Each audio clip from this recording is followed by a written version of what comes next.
বিসমিল্লাহির রহমানির রহিম। সম্মানিত সুধী, আজ দেখে দেওয়ার চেষ্টা করব আমাদের ছোটো সময় যারা দ্বিতীয় শ্রেণীতে পড়াশোনা করছে তাদের গণিত পরীক্ষার বিষয় থেকে আমরা 100 নম্বরের একটি প্রশ্নপত্র এবং তার সঙ্গে সমাধান আশা করছি আমরা প্রথম থেকে শেষ পর্যন্ত ভিডিওতে সময় দেবো।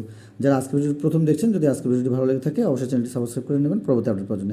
তো যারা পূর্ব থেকে আমাদের চ্যানেলের সঙ্গে ছিলেন সকলেই অনেক পুরো যে সাপোর্টটা দেওয়ার আমাকে সেটা দিয়েছেন এবং অন্যদের কাছে পৌঁছিয়ে দেওয়ার চেষ্টা করেছেন। সকলকে জানাচ্ছি এই জন্য অসংখ্য ধন্যবাদ এবং মন থেকে কৃতজ্ঞতা বোধ জানাচ্ছি। এবং আপনারা আমাদের যে চ্যানেলটির সঙ্গে আছেন, দীর্ঘদিন ধরে আছেন হয়তোবা, যারা আজকের ভিডিওটি দেখছেন বরাবরের মতো বলবো সকলকে আমার এই চ্যানেলটির সঙ্গে থাকার। তো আর দেরি না করে আমরা দেখে নেব আজকের এই প্রশ্নপত্র তার সঙ্গে সমাধান, 100 নম্বরের একটি গণিত প্রশ্ন এবং তার সঙ্গে সমাধান। আশা করছি পুরো বিষয়টি সুন্দরভাবে দেখে আমরা আমাদের ছোটো সময়ের উপর প্রয়োগ করার চেষ্টা করব। তো চলুন দেখে নিই আজকের এই সম্পূর্ণ বিষয়টি। তো আচ্ছা, তো আমরা 1 থেকে মোটামুটি আমরা 15 নম্বর পর্যন্ত যে প্রশ্নের ধরনগুলো রয়েছে এবং সরাসরি প্রশ্ন এবং তার সঙ্গে আমরা সমাধান দেখে দেওয়ার চেষ্টা করছি। আশা করছি প্রথম থেকে শেষ পর্যন্ত ভিডিওতে সময় দেব। তো যেহেতু দ্বিতীয় শ্রেণীর আজকে গণিত আলোচনা, এটি সরকারি প্রাথমিক বিদ্যালয়গুলোর যে ধারাবাহিক মূল্যায়ন বা কিন্ডারগার্টেন স্কুলগুলোর যে 100 নম্বরের একটি প্রশ্নপত্র, সেই বিষয়গুলো থেকেই আমাদের আজকের এই আলোচনা। দুই স্কুলের জন্যই আমাদের প্রযোজ্য। আশা করছি আমরা প্রথম থেকে শেষ পর্যন্ত ভিডিওতে সময় দেবো। অন্যান্য বিষয়গুলো দেখতে আমাদের সঙ্গে থাকুন। নতুন হয়ে থাকলে অবশ্যই চ্যানেলটি সাবস্ক্রাইব করে পাশে থাকবেন। এখানে 1 নম্বরে যে দেখতে পাচ্ছি যে 55, এখানে বানান দেওয়া রয়েছে 55 এবং 100, এরপর রয়েছে 88, এরপর রয়েছে আমাদের 77, এরপর রয়েছে আমাদের এখানে 17 সংখ্যা ছিল, সে এখানে 17 বানানটি ভুল করেছে। তো যেহেতু আমাদের দ্বিতীয় শ্রেণীতে যারা পড়াশোনা করছে তাদের জন্য আমরা এটি দেখে একটু শিখব যে যেন এই ভুলগুলো না হয়ে থাকে। তো এখানে আমাদের 1 নম্বরে আমাদের কর্তন হবে, 1 নম্বরে আমাদের কর্তন হবে। তো এই বিষয়গুলো আমরা খেয়াল করব এবং এরপরে আমাদের যে বিষয়গুলো দেওয়া রয়েছে 2 নম্বরে, সেটি হলো কথা দেওয়া রয়েছে, সংখ্যা লিখতে হবে। রয়েছে 71, 99 এবং এর সাথে রয়েছে আমাদের 28। বাকি অংশগুলো দেখতে অবশ্যই সঙ্গে থাকুন। আচ্ছা, এরপরে রয়েছে 49 এখানে দেখতে পাচ্ছি। আচ্ছা, এরপরে 40। আচ্ছা, এর সাথে আমরা আরও যে বিষয়গুলো পেয়ে যাচ্ছি সেটি হলো আমাদের ইংরেজিতে নাম্বার দেওয়া রয়েছে, তার সাথে এরা কথায় লেখার যে বিষয়টি সেটি এখানে নিশ্চিত করেছে দেখতে পাচ্ছি। দ্বিতীয় শ্রেণীর পরীক্ষা যেহেতু আমাদের কিন্ডারগার্টেন এবং প্রাইমারি স্কুল দুটির জন্যই আপনাদের ছোটো সময় যে বিষয়গুলো প্রাইমারিতে যে বিষয়গুলো না দিয়ে থাকে তার মধ্যে এটা একটা, যে কথায় লিখো ইংরেজিতে বা সংখ্যায় লিখো ইংরেজিতে, এই বিষয়টি থাকে না। তো আপনারা একটু খেয়াল করবেন, বাকিগুলো আপনাদের ছোটো সময়ের জন্য অনেক উপকারে আসতে পারে এবং কিন্ডারগার্টেন স্কুলের জন্য খুবই গুরুত্বপূর্ণ। আচ্ছা, 6, 44, 69 এবং 89, 100, তাহলে এই বিষয়গুলো আমরা আমাদের ছোটো সময় সুন্দরভাবে শেখানোর চেষ্টা করব। আচ্ছা, রয়েছে আমাদের 26, 39, 42, 90 এবং এর সাথে আমাদের রয়েছে 80।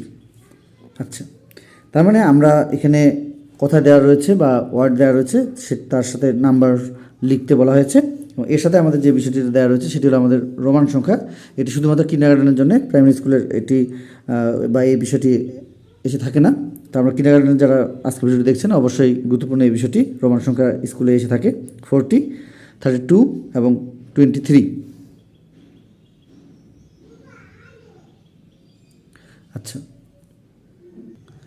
আচ্ছা, এর সাথে রয়েছে আমাদের যে বিষয়গুলো সেটি হলো 12 এবং হলো 39। আচ্ছা, এর সাথে আমরা যে বিষয়টি পেয়ে যাব সেটি হলো আমাদের এখানে, সেটি হলো আমাদের বড় থেকে ছোট সাজিয়ে লেখার যে বিষয়টি সেটি এখানে রয়েছে দেখতে পাচ্ছি যে বড় থেকে ছোট সাজিয়ে লিখেছে। তো এই বিষয়টি আমরা নিশ্চিত করব, আপনার ছোটো থেকে বড় এটিও আসতে পারে। তো এই বিষয়গুলো খেয়াল করব। এর সাথে আমাদের যেটি দেওয়া রয়েছে সেটি হলো আমাদের জোড় সংখ্যা। এখানে সংখ্যাগুলো রয়েছে, এই সংখ্যাগুলো থেকে এই জোড় সংখ্যাগুলোকে এখানে তুলে ধরার যে বিষয়টি সেটি নিশ্চিত করা হয়েছে। 12, 178, 62, 60 এবং 33, 19, 11, 91 এবং 117 এগুলো জোড় বিজোড় সংখ্যা। আচ্ছা, এই বিষয়গুলো একটু দেখবো এবং এর সাথে আমাদের নামতা রয়েছে, 12 ঘরের নামতা। যারা দ্বিতীয় শ্রেণীতে পড়াশোনা করছে তাদের জন্য খুবই গুরুত্বপূর্ণ। কিন্ডারগার্টেন এবং প্রাইমারির জন্য যদি আমরা খেয়াল করি যে আমাদের ছোটো সময়দের 8 থেকে আমরা 9, এরপরে 12, 13 এই পর্যন্ত আমরা নামতাগুলো সুন্দরভাবে শেখানোর চেষ্টা করব, আর প্রয়োজন নেই আপাতত। আচ্ছা, রয়েছে নামতার বাকি অংশ। এখানে দেখতে পাচ্ছি 12 গুণ 3, এভাবে আমাদের একেবারে 12 গুণ 10 পর্যন্ত দেখতে পাচ্ছি নামতাগুলো সুন্দরভাবে লিখেছে। এই বিষয়গুলো আমরা সুন্দরভাবে দেখব এবং এই অনুযায়ী আমরা আমাদের ছোটো সময় প্রস্তুতি নেওয়া আছে। আচ্ছা, আমাদের এখন যে 9 নম্বরের যে সমস্যার সমাধান দেখতে পাচ্ছি সেটি হলো যোগ, খুবই গুরুত্বপূর্ণ। এখানে দেখতে পাচ্ছি 55, এখানে 88, 48, 128 এবং 68। তো এই যোগগুলো তো আমাদের ছোটো শ্রমিকদের যে বইটি রয়েছে সেই বইটি থেকে সুন্দরভাবে বিভিন্ন জায়গার যে যোগগুলো রয়েছে সেই যোগগুলো আমরা আমাদের ছোটো শ্রমিক থেকে এই অনুযায়ী প্রস্তুতিগুলো নেওয়ার চেষ্টা করবো। চলে যাবো আমাদের তারপরের নম্বর 10 নম্বরে বিয়োগ রয়েছে। এখানে দেখতে পাচ্ছি উপরে 3 সংখ্যার প্রত্যেকটি রয়েছে এবং নিচে এখানে 3 সংখ্যা রয়েছে, এখানে দুটি, এখানে দুটি। এই বিয়োগগুলো হাতে রেখে বিয়োগের যে আমাদের গণিত বইয়ে রয়েছে, হাতে রেখে বিয়োগের বিশেষ করে যে আমাদের বিভিন্ন পৃষ্ঠার আলোচনা সেগুলো সুন্দরভাবে সম্পূর্ণ করবো, যাতে করে আমাদের ছোটো সময় এই হাতে রেখে বা স্বাভাবিক বিয়োগ বা হাতে রেখে যে বিয়োগ, হাতে রেখে যোগের যে ধারণা সেগুলো যেন তারা সুন্দরভাবে এখন থেকে জানতে পারে। চলে যাবো অন্য নম্বরে। আশা করছি প্রথম থেকে শেষ পর্যন্ত ভিডিওতে সময় দিচ্ছি। আচ্ছা, এরপরে রয়েছে আমাদের 11 নম্বরে গুণ করো। এখানে দেখতে পাচ্ছি 55 নিচে 12, এখানে 48, এখানে 26, এখানে 36, এখানে 28। যদি প্রাইমারি স্কুলে হয়ে থাকে তাহলে আমরা উপরে দুটি সংখ্যা এবং নিচে একটি সংখ্যা এর প্রয়োগ আমরা দেওয়ার চেষ্টা করি, যেহেতু আমাদের ছোটো ছোটো অনেকে কিন্ডারগার্টেনে পড়াশোনা করে, সে কারণে আমরা এটি আলোচনা করেছি দুটি সংখ্যার। তবে আমরা পারলে উপরের দুটি সংখ্যা এবং নিচে একটি সংখ্যা এইটির মধ্যে রাখার চেষ্টা করব। পরবর্তীতে আমরা দুটি সংখ্যা উপরে নিচে দুটি সংখ্যা দিয়েও এই ধরনের গুণগুলো শেখানোর চেষ্টা করবো। চলে যাবো 12 নম্বরে। 12 নম্বরে আমাদের যেটি দেওয়া রয়েছে সেটি হলো ভাগ। ভাগের ক্ষেত্রে আমাদের বইয়ে যেহেতু আমাদের স্বাভাবিক যে নামতা পড়ে যে ভাগগুলো সেগুলো দেওয়া রয়েছে, যেহেতু কিন্ডারগার্টেনে অনেকে পড়াশোনা করে সে কারণে আমরা এই ধরনের ভাগগুলো দিয়েছি। আপনি যারা নামতা পড়ে যে ভাগগুলো হতে পারে নামতার মধ্যে, সেই বিষয়গুলো আপনাদের ছোটো সময় থেকে শেখাতে পারেন। আর যারা কিন্ডারগার্টেনে পড়াশোনা করছে তাদের জন্য এই ভাগগুলো খুবই গুরুত্বপূর্ণ। চলে যাবো আমাদের 13 নম্বরে, খুবই গুরুত্বপূর্ণ। সেটা আমাদের প্রাইমারি স্কুল বা কিন্ডারগার্টেন সবার জন্যই। সেটি হলো ফাঁকা ঘর। এখানে দেখতে হচ্ছে 15 + 5 এবং সমান 20, এখানে ফাঁকা ঘর ছিল। এখানে 15 বিয়োগ আবার 5 সমান 10, তার মানে আমাদের ফাঁকা ঘরে এখানে সঠিক সংখ্যাগুলো বসানোর যে বিষয়টি সেটি এখানে নিশ্চিত করা হয়েছে। আচ্ছা, এখানে আরও দুটি রয়েছে দেখতে পাচ্ছি, 15 বিয়োগ 8 সমান 7, এখন এখানে 58 বিয়োগ 18 সমান 40। তো এই বিষয়গুলো আমরা সুন্দরভাবে আমাদের ছোটো সময়ের যে ফাঁকা ঘরগুলো রয়েছে বিশেষ করে বইয়ে বা আপনি বানিয়েও দিতে পারেন। চলে যাবো আমাদের কথার অঙ্কে। কথার অঙ্ক এখানে দেখতে পাচ্ছি যে একদিনে কাজ করেন এত ঘন্টা, 3 দিনে কাজ করেন এত ঘন্টা। আমাদের গুণের যে কথাগুলো রয়েছে বিশেষ করে সেই বিষয়গুলো আমরা আমাদের ছোটো সময় সুন্দরভাবে শেখানোর চেষ্টা করবো। এবং এখানে আরও একটি সমস্যা তার সঙ্গে সমাধান দেখতে পাচ্ছি, এবং এই বিষয়গুলোর উপরে আমরা যথেষ্ট কিন্তু এর আগে ভিডিও দেওয়ার চেষ্টা করছি, সেগুলো দেখে নেবো এবং এই অনুযায়ী বাসা থেকে কথা অঙ্কগুলো সম্পূর্ণ করবো। আচ্ছা, এর সাথে আরও কিছু কথা অঙ্ক রয়েছে, বিশেষ করে গুণের যে অধ্যায়গুলো বা যে পার্টগুলো রয়েছে সেই পার্টগুলো থেকে আমরা এখানে দেওয়ার চেষ্টা করছি। এবং শেষের অধ্যায়গুলো বিশেষ করে আমাদের বার্ষিক পরীক্ষা বা তৃতীয় প্রান্তিক মূল্যায়নের যে পৃষ্ঠাগুলো সেগুলো থেকে আমরা বেশি প্রশ্ন করার চেষ্টা করেছি। এবং এর সাথে রয়েছে আমাদের এখানে আরেকটি সমস্যা, যে একটি খাতা ও আমাদের একটি কলমের দাম একত্রে 105 টাকা। একটি কলমের দাম এখানে রয়েছে হলো আমাদের 15 টাকা।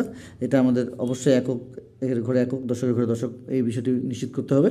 এবং এই অনুযায়ী আমরা দেখতে পাচ্ছি একটি খাতার দাম এত টাকা। আচ্ছা, এর সাথে আমরা একটু জ্যামিতি অংশগুলো দেখে নেব। আমাদের ছোটো সময় যারা প্রাইমারি স্কুলে পড়াশোনা করছে তাদের শুধু চিত্র বা এই ধরনের আঁকার যে বিষয় সেই বিষয়টি জানলেই হয়ে যাবে, এবং সেগুলো রং করার বা এই ধরনের বিষয়গুলো আসতে পারে। যারা কিন্ডারগার্টেনে পড়াশোনা করছে তাদের জন্য খুবই গুরুত্বপূর্ণ। সেটি হলো এখানে দেখতে পাচ্ছি আমরা বৃত্ত। এই বৃত্ত নিয়ে আমরা এর আগে বা জ্যামিতি নিয়ে এর আগে কাজ করেছি, সেগুলো দেখে নেব ইনশাল্লাহ। আচ্ছা, এর সাথে আমাদের রয়েছে 4টি রেখাংশ দ্বারা সীমাবদ্ধ ক্ষেত্রকে যে চতুর্ভুজ বলে সেই বিষয়টি, এবং এখানে চিত্র দেখতে পাচ্ছি। তো আমরা এইভাবে সুন্দরভাবে আমাদের ছোটো ছোটো প্রস্তুতি নেওয়ার চেষ্টা করবো। এবং এর সাথে আমাদের লাস্ট যে বিষয়টি সেটি আমরা এখানে আরেকটি গুরুত্বপূর্ণ বিষয় রেখেছি 16 নম্বরে। সেটি হলো যে কাগজের নোট 10টি। এখানে কাগজের নোটগুলো সুন্দরভাবে যে 10টি রয়েছে, এখানে 1, 2, 5, 10, 20, 50, 100 এবং 200। এর সাথে রয়েছে আমাদের 500 এবং 1000। এই 10টি আমাদের কাগজের নোট এগুলো। এবং 8কে টেলি চিহ্নে যে প্রকাশ করা হয় সেটি এখানে দেখতে পাচ্ছি। এবং 5 টাকার 5টি মুদ্রা 25 টাকা, এবং ইটের আমাদের আকৃতি ঘনক এটি।